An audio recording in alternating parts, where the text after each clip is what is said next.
and gardening, everybody. Well, earlier in this gardening series, I showed you how we were planting potatoes in these free food-safe buckets that we got from our local grocery store bakery. And I gotta tell you, we're gonna be planting so many different things and experimenting so much with these buckets this season. You're gonna wanna stay tuned for that. Hashtag save the bucket. But today, I'm gonna show you how to build a DIY vermiculture compost setup, a worm bin using these buckets, and it's not gonna cost us anything. This is also day 7 in our 31 days of Guten gardening gift giving. So if you haven't entered before, leave a comment on this video or on one of our posts in our community garden between now and the next video's release, and you're entered in. Now, as I get started with this setup, there's something I should mention. A lot of people commented on our video when we talked about getting these buckets for free that their local grocery stores sell them for maybe $1 or $2 a piece.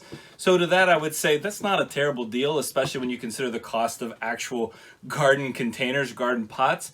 But also, I mean, look around, you may find a place that doesn't charge you for it, but that's a really good point. These didn't cost us anything, and I'm gonna be working with 3 buckets today. Now, as I go through this video today, I'm not only gonna be talking about how we build this DIY worm compost bin, but also what we put in there in order to keep our worms happy. To give you a nice starter video, I think that's gonna help you if you wanna get started with worms.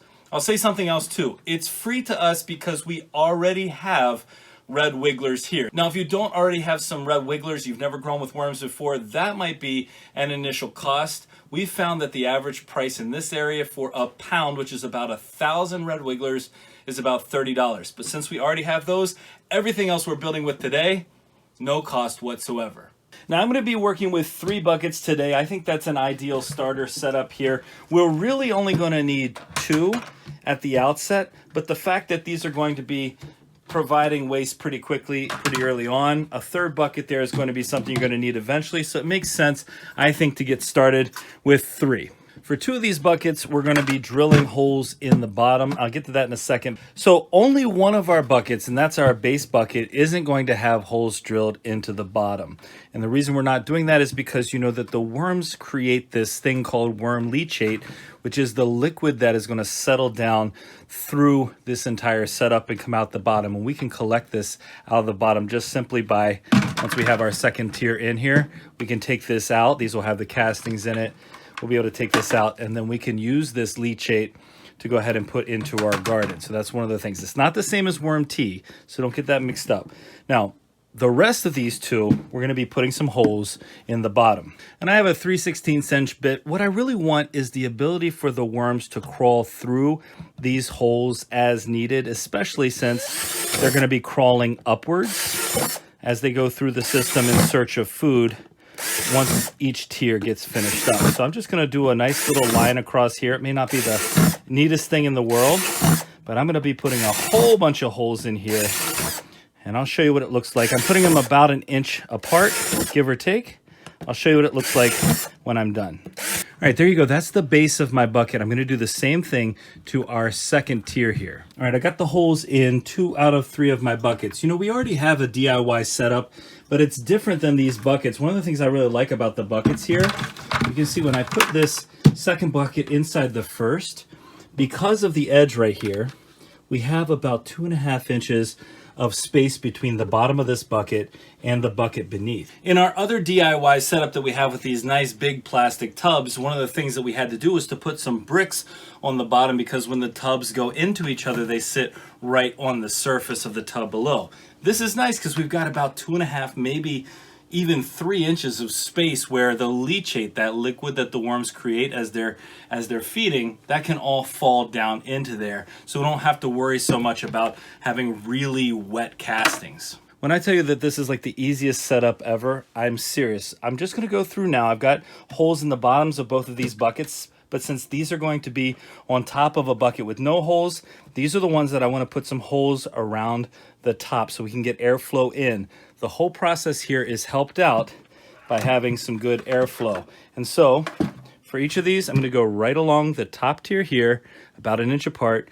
And this time I'm going to use an 1/8 inch bit. All we're looking for is a little bit of air circulation. We don't need to make these any bigger than an 1/8 inch. In fact, I don't think you even have to go that big if you have a smaller bit. But again, we're looking at about an inch apart the whole way around. So this is what 2 out of 3 of my tiers are going to look like. They're going to have the holes in the bottom and the holes at the top. By the way, I should have mentioned this. These are 3.5 gallon buckets. These are number 2 plastic. That's the polyethylene plastic. That's food safe. The reason we're using 3.5 gallon buckets is these are the size that we got for free. You could use a 5 gallon bucket. You could use a 4.5 gallon bucket. It's up to you. Essentially what we're doing here though is recreating basically the same setup that you would get in one of those store-bought worm units, but those are $100+, and these so far cost $0. Now we do need one lid for our buckets. This is our last step in terms of the initial prep. I'm going to put this right on top, and I'm going to do the same thing. I'm using the 1/8 inch bit. You could use the 3/16 if you want to, but we want to allow that air circulation from the top as well. Otherwise, we wouldn't be really doing ourselves any favors. So I'm going to go ahead and drill the lid, 1 inch spacing, just like the base. All right, there we go. There's the top of our lid. Let me get these shavings off of here. That whole setup there took about 10 minutes. If I wasn't recording, I could have probably done it even faster. I'm going to address one concern that you might have if you've ever dealt with worms at all. You probably know this. Worms don't like light. And since these were free buckets, we can't really pick and choose about the color, but this is a white bucket and I can definitely see the light shining through. So knowing that worms don't like the light, what I'm going to do is I'm going to make sure that this is placed in a part of our basement, and you could do the same thing in your basement or an area where there's not going to be sunlight coming in. I think another thing you could probably do is to wrap these buckets in plastic, like a black plastic. But for now, what we're going to be doing with these is we're going to put them in an area where they're just not going to get any sunlight coming in. And I think our worms will be just fine with that. One more thing I want to mention, you can use a scraper or whatever you want just to get any of these little pieces of plastic off the edge. I don't want to leave anything there. I don't want the worms to be hurting themselves. All right, so very simply, I'm going to explain how this process works with the worms. We've got our bucket here that doesn't really have any changes to it at all, and we have our first tier. Again, this first bucket with no holes is going to catch our leachate, and our second tier is going to go in just like so. And then we put our lid on. And so now we have airflow down here, and we have airflow from the side. And so our worms are going to go in this top part right here. Now, once these have fed for a while and they've really started to create castings, that's when we add in our second layer and the lid goes right above. And what's really cool is once you go ahead and feed, add some food, etc. to this top layer, the worms are going to smell their food and they're going to make their way up from that bottom layer up into the top layer. And after a while, what we can do is we can either add another layer, because you could stack this as much as you wanted to, or we can just take the layer out that's going to have most of the worms, set it to the side, and take out the bottom layer with the castings, and place this layer right back in. And then we can harvest our castings from here. And any worms that are left in here, we'll go ahead and put them back into our setup. All right, let's talk bedding. And I actually have 3 different types of paper here. I had them all separated nicely for you, but it looks like my younger gardener in training came out and mixed them up a little bit, but that's okay. We've got some white paper here. This is like printer paper. You can use used printer paper, stuff that you just want to shred. I'll tell you what, a shredder is a great investment if you don't already have one. This is newspaper, just standard newspaper, nothing glossy here. The worms don't really like the glossy stuff. And then we have shredded cardboard. All of this makes really great bedding. Now we add this into our beds for a number of reasons. For one, we're going to be adding an awful lot of garden waste and that type of organic material into this bed. And that has a lot of water in it. And so when these worms are in there eating and creating their waste, it's going to become a pretty damp space. And if you're not careful, it can get too wet in there, and that's not good for the worms either. And so this actually helps to absorb some of the water, which does 2 things. One, I guess if you're worried about the bed becoming too dry, it can retain moisture. And if your bed is too wet, you can add some of this and help dry it out a little bit.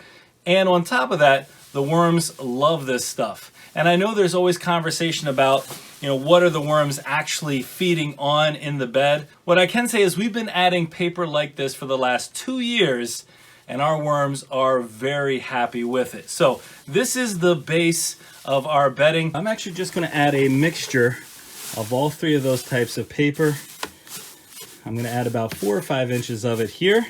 Now check this out. This is the store-bought one, and when I talk about the worms, you can kind of see them dangling here. They crawl up through the holes.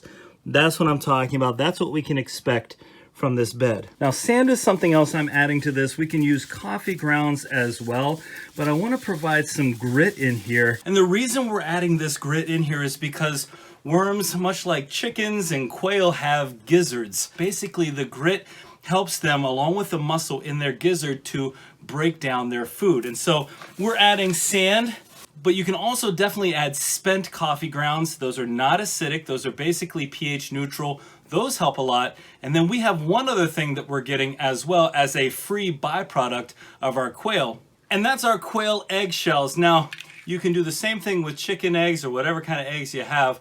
What I would recommend is drying them out a little bit and then grinding them up.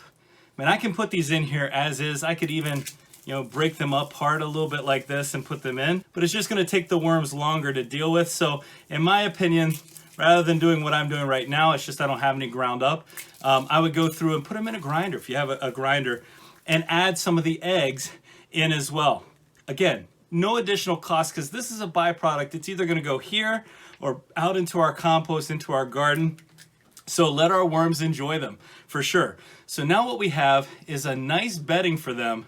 And now we get to add the worms. All right, I'm going to interrupt this video briefly to show you our day 7 winner.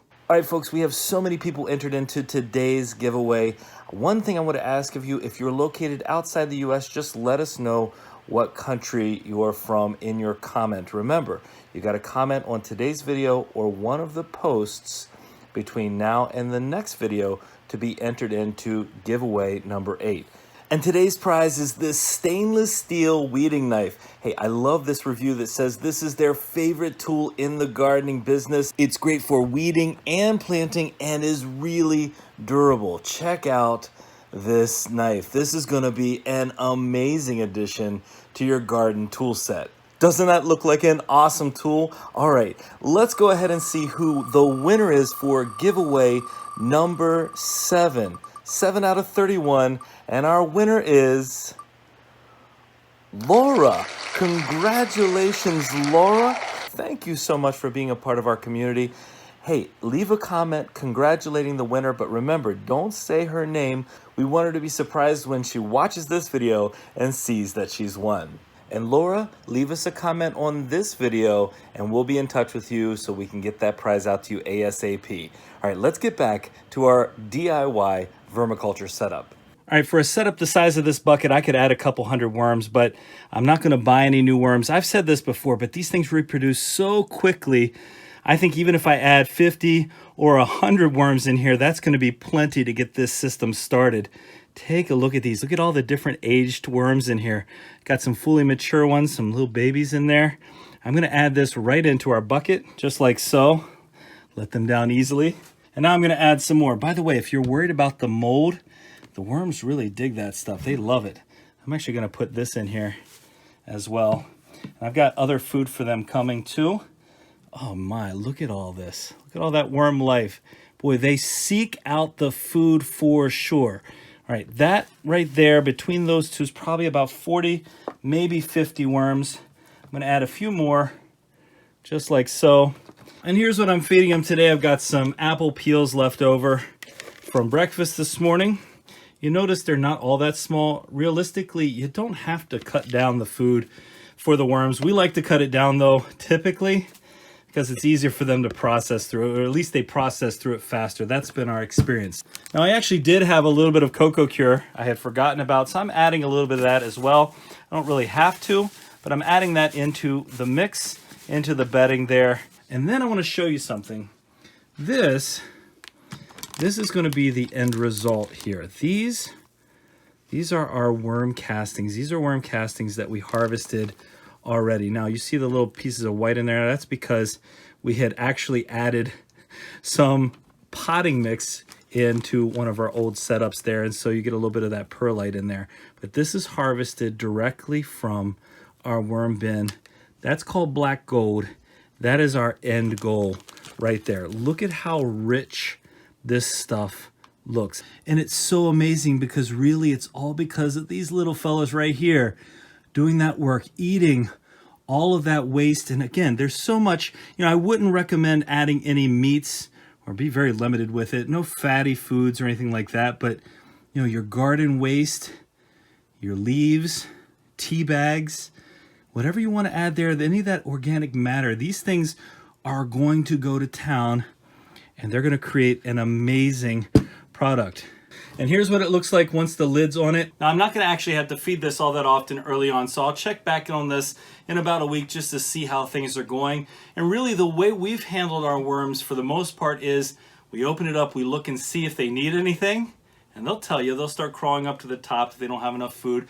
But if they need anything, then you add the food. Here in probably 3 or 4 months, I'll have to take this top layer out and check underneath and see how much leachate there is just to make sure I drain it. Well, here's my thought. Without filming, this would probably take me about 12 minutes to assemble, and I've got a working system. It's that simple. And this is a way that I can make sure I'm not losing any of the potential nutrients that can go back into my soil from my garden waste. We cook meals every day, and if we're eating vegetables every day, there's probably going to be at least some vegetable waste that can go in here and feed the worms. Again, if you don't have worms already, I would recommend just going online, searching where can I buy red wigglers near me, since they do such a good job. Yes, you can use night crawlers. There are other kinds of worms that you can use, but these are the ones that we have had success with, and these are going to be super happy in this DIY vermiculture setup. On one more thing, because I think this is probably a really important question on many of your minds, the smell. There is no bad smell to the vermiculture setup unless you way overfeed and let the leachate sink way up to the top and really drown everything. There is no bad smell.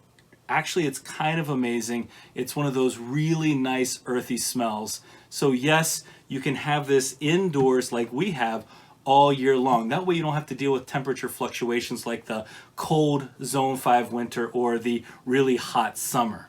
This is worth a try. Congratulations again to our day 7 winner. Hey, we hope this video was informative for you. We hope you give this a try for sure. If there are any questions you have about this type of setup that we didn't answer in this video, please leave us a comment and we'll do our best to get back with you and answer those questions.